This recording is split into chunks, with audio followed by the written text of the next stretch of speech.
Good morning, everyone. Hi, that was a nice big stretch there, Tux. Hi, good morning. How's my buddy? We got down to 39 degrees last night. Come on, Morris. I hear you. Come on. There's Morris. Hi. Hi. Good boys. Good morning.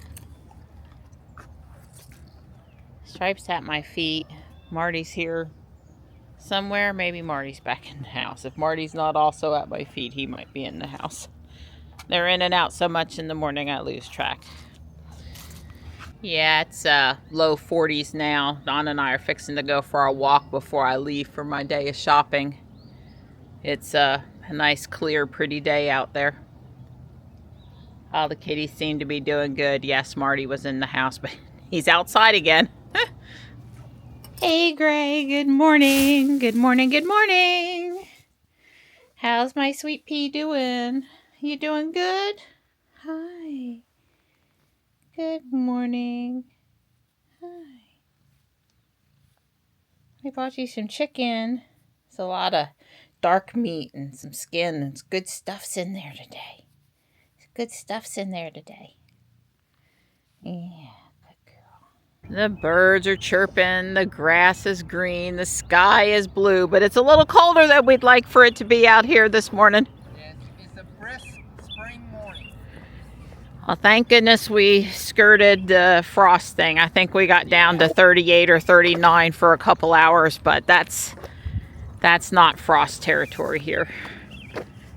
But if they'd been wrong by 2 or 3 degrees, then maybe.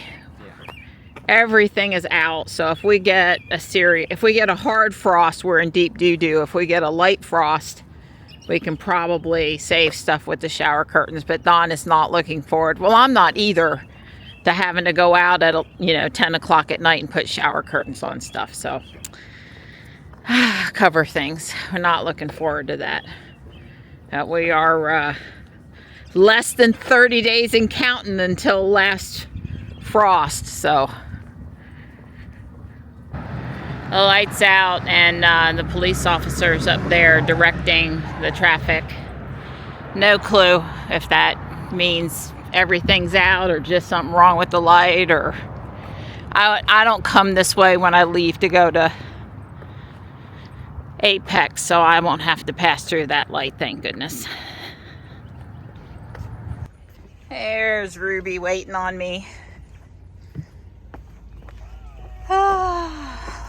We got lucky, no conference calls during the walk this morning. But Don's got one in a few minutes. Well, both in front of me and behind me, I'm noticing more traffic here on the turnpike. I'm going to say due to them opening up the new section and people being able to travel over to the here from farther away. Yeah, for this turnpike, this is pretty full. Ruby's driving. I'm letting her do whatever crazy thing she wants to do. You know me, I just park it in the center lane. But Ruby has other ideas. I get off at exit 59. I'm only on for a couple exits.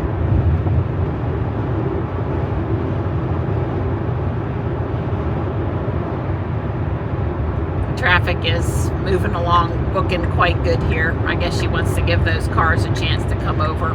Well, plus that, and this car's going kind of slow.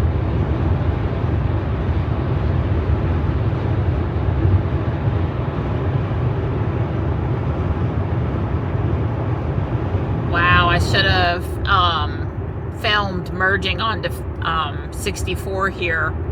I usually have to take her out of autopilot, but today I didn't.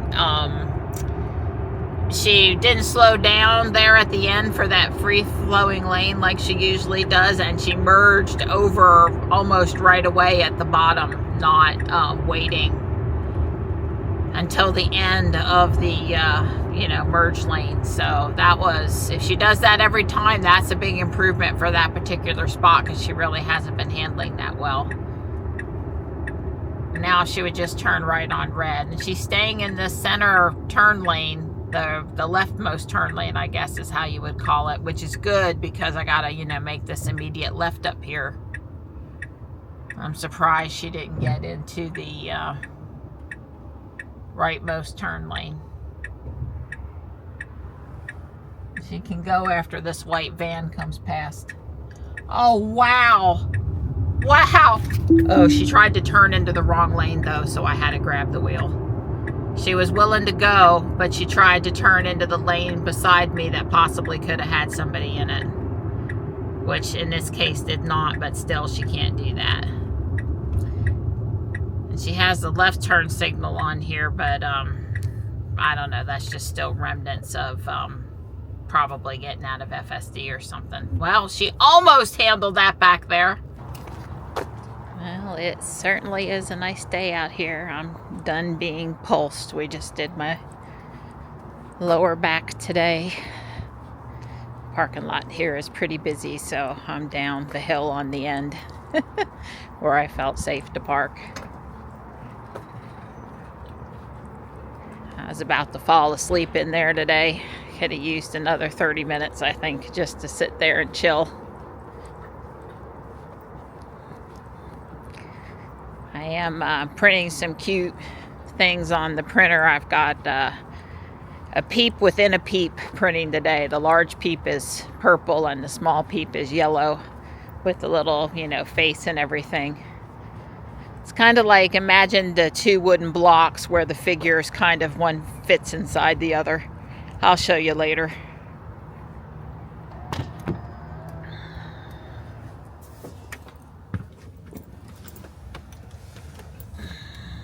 What a super cute candle. All little eggs, tulips, grass. I had been debating getting some of these tote bags for Johnny for back and forth to school, and they're like $24 for 4 on Amazon. I don't see what size these are, but at 7 I'll risk whatever size. They look pretty substantial and obviously new. Cute little Star Wars bag, but I can't justify another backpack at the house. Oh boy, there's a lot of these new shelf sitter buildings. I'm gonna have to see if there are any that appeal to me. Well, besides the canvas tote bags, I got a shoebox that has a flower pattern on it, and this adorable tie for Sam with the kitty cat holding the mouse, a computer mouse. 6 napkins, and for a friend that has beehives, this really cute little tea bag holder. There's a lot of extra cars in my normal spot today, so coming across the parking lot. Here's a 3, here's a white Y, there's a blue Y down on the end over there. Don't see a new Y. It's coming though. When you generate your own Century event. I didn't have a lot of groceries today. My purse was a little far away, and it took just an extra second or two for Ruby to know I was here. I swung into Harris Teeter and picked up 2 more of those ribeye roasts to put in the freezer. They go off sale tonight, and it could be 4 to 6 weeks before they come back on sale again. So I wanted to make sure I seized the opportunity. I have to admit that, you know, every time I've parked Ruby today and gone inside, and every time I've come back to my car from my shopping trip, errand, you know, trip into the local store, I have wondered if something would happen to my car while I was inside, and I have been relieved that nothing had happened to my car when I came out. Every single time today. And you know, it just shouldn't be that way. It just shouldn't be that way, just like our kids shouldn't have to, and teachers shouldn't have to worry about guns in their schools. It just, you know, it's just very disturbing. The one scene, I guess, was overnight from Las Vegas, where the cars were, multiple Tesla vehicles at a collision center were involved in a large blaze of fire, were set on fire. yeah, that sure looks like terrorism to me. It's definitely a next level from keying someone's car, although both are bad and not right. And yeah, we really gotta, I don't know. And the answer isn't the people trying to make the country better stopping what they're doing. The answer is these people that weren't taught respect for other people's properties or how to work out things in a diplomatic and democratic society are the problem, in my opinion. But yeah, it's been on my mind today while I'm driving around. I mean, I'm sure it didn't help that I saw the video of the car fires while I was at in the chiropractor's chair today, the PMF room, but still, it's definitely something I've thought about. And then the swatting thing too. I told Dawn yesterday, I said, you know, if the driveway alert goes off in the middle of the night, you know, we need to be very careful about how we would handle that. I mean, normally I would just pop up and jump up and go, you know, see what was going on. It's only happened a few times. It's very rare, but it has happened a couple times.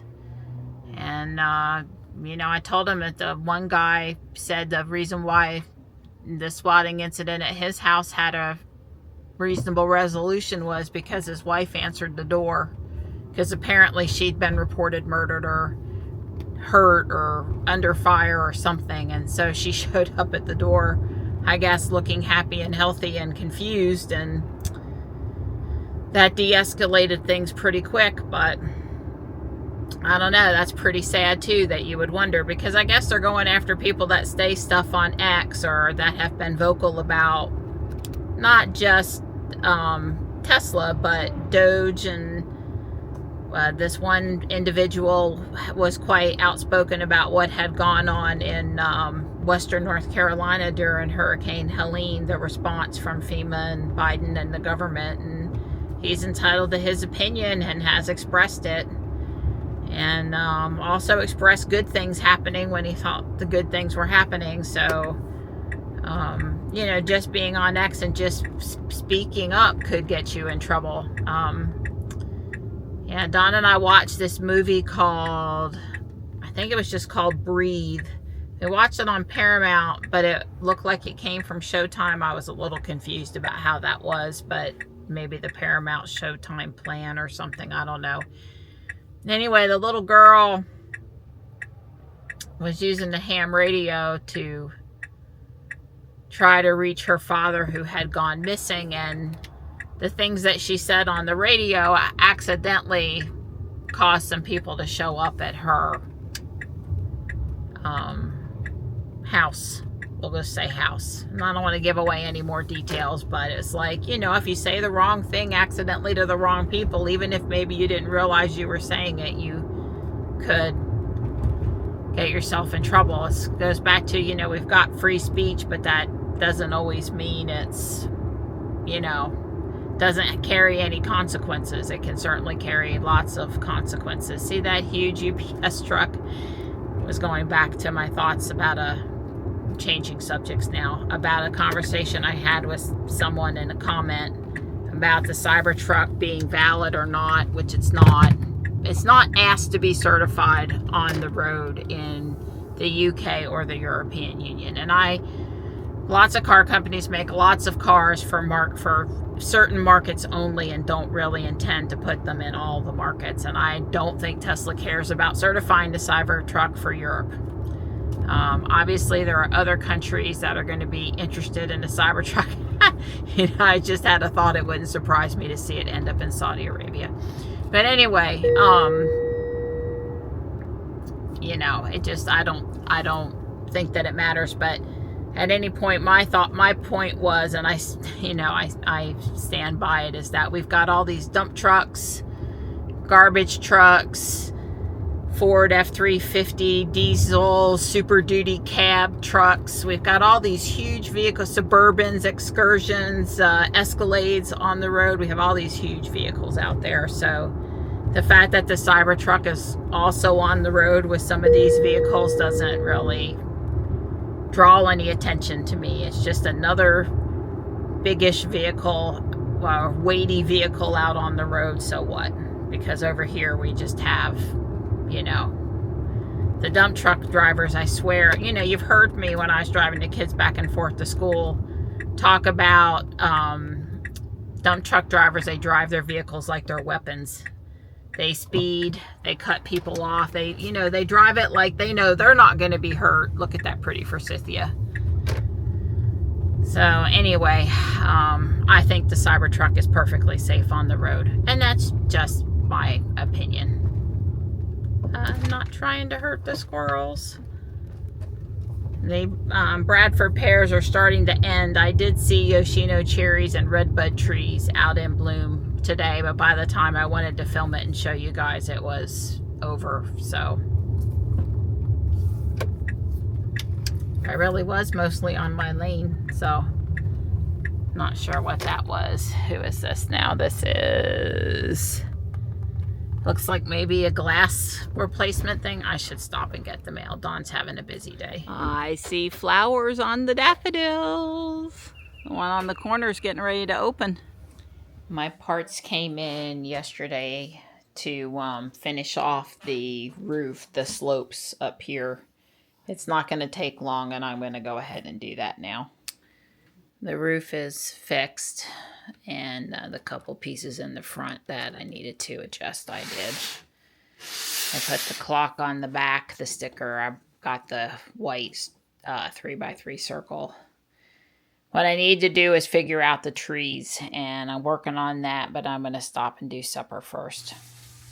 This is being filmed next day, but it's meant to be the ending video for yesterday.